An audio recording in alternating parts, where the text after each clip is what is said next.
Hello, and welcome to Church at Home with Rachel for Thursday, the 11th of May.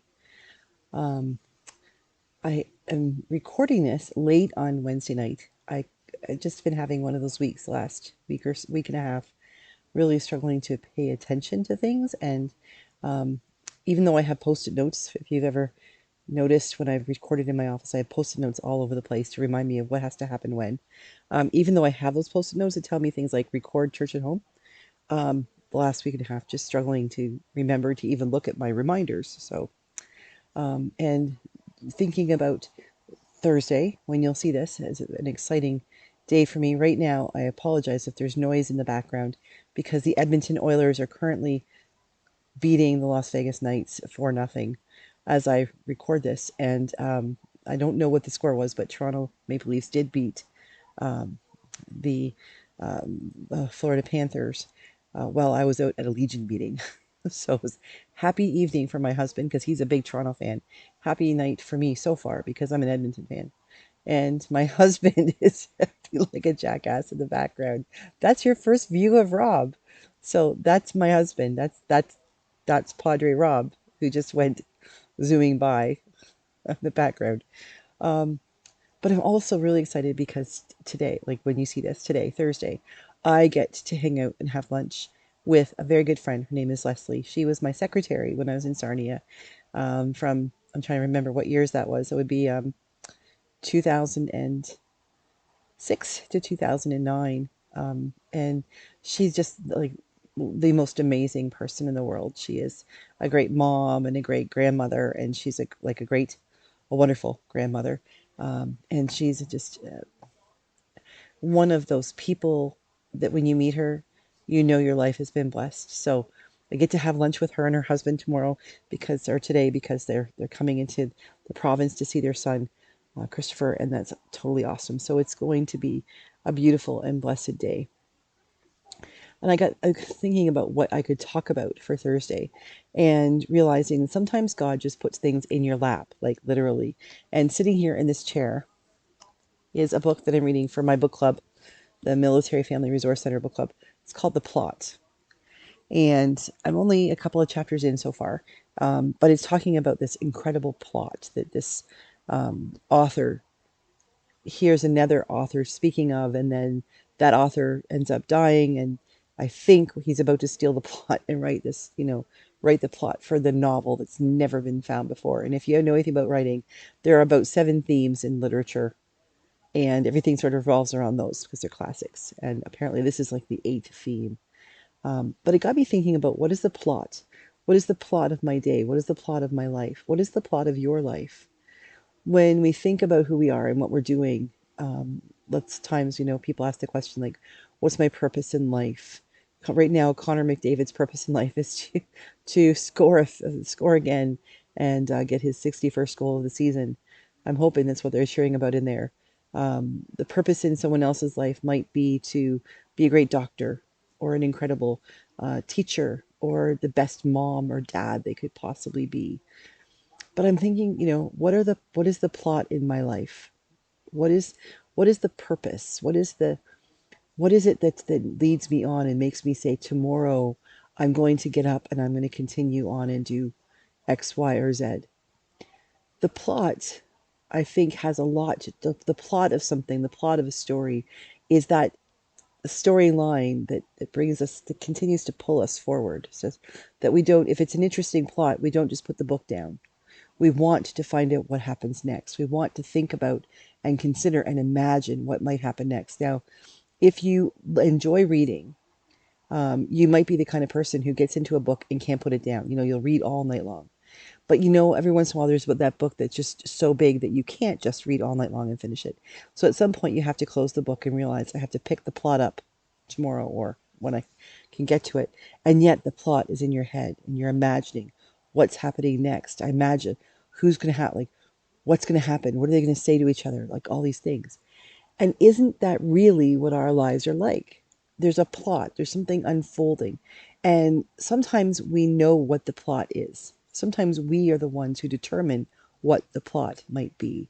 We imagine it, we determine, we say, this is what it's going to be. For me, I went to school, I did my my bachelor's in honors language and English language and literature, and then proceeded in school to do my master's of divinity, my master of divinity, because my in my head the plot that I laid out for myself was that I would become a priest, and I'm here.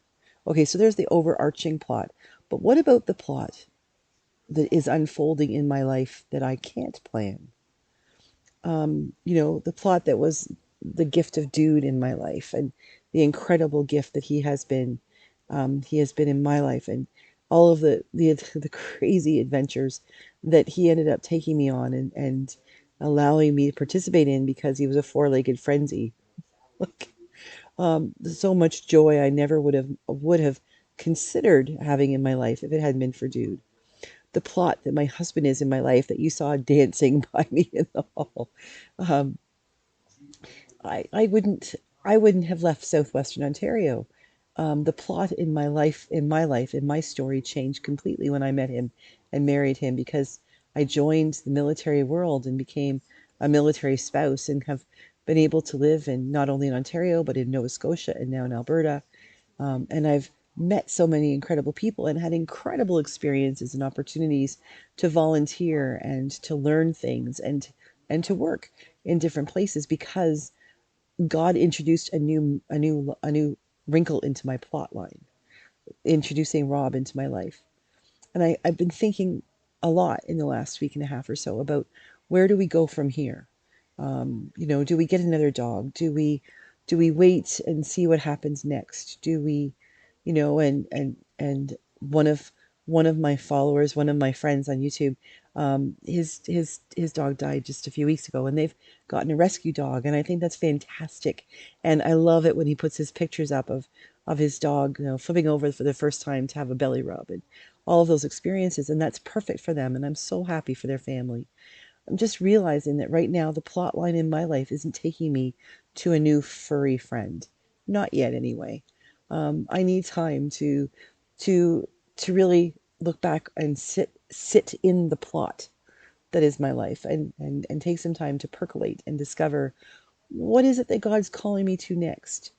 Who is God calling me to love and serve, and what are the ways that the adventures that might come to around the corner tomorrow, or on the weekend, or next week, or next month, or next year, that I can't see yet.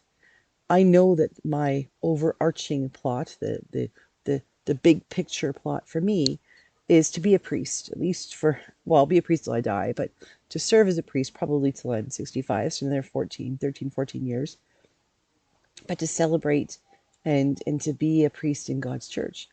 But what about the little mini plots? What about those things that are going to happen in between?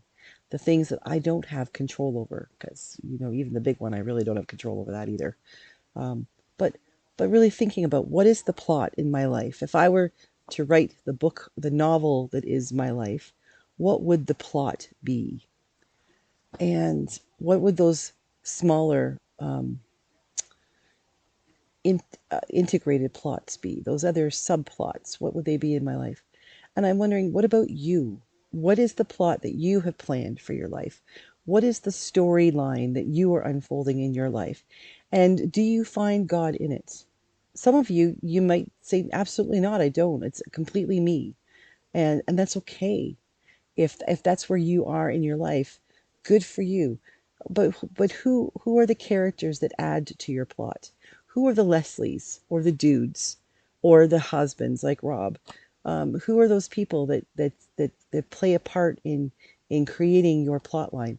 Who are those people that seem to be more on the perimeter of your life, like my friend who's gotten a rescue dog? um, how how did people that maybe don't play a big role in your life, but maybe the role they play is bigger than you think? Who are they, and what role might they be playing? What role do you play in their lives?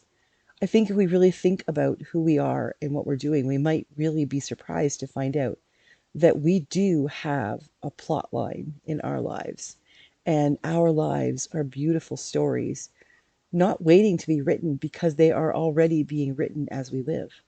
But maybe for some of you, maybe even for me, the time might come when we realize we actually need to sit down and put pen to paper, fingers to keyboard, to tell the story of our lives. How would your story begin? Would it start once upon a time? Would it start, there was this one day I discovered? Would it start a wonderful love affair? How would your story start? How does your plot thicken and create interest? And do you know where it's leading you? Let me know. Have a great day, everybody. God bless you. And I promise I will remember to record Friday's Church at Home before Thursday night at midnight. God bless and have a great day.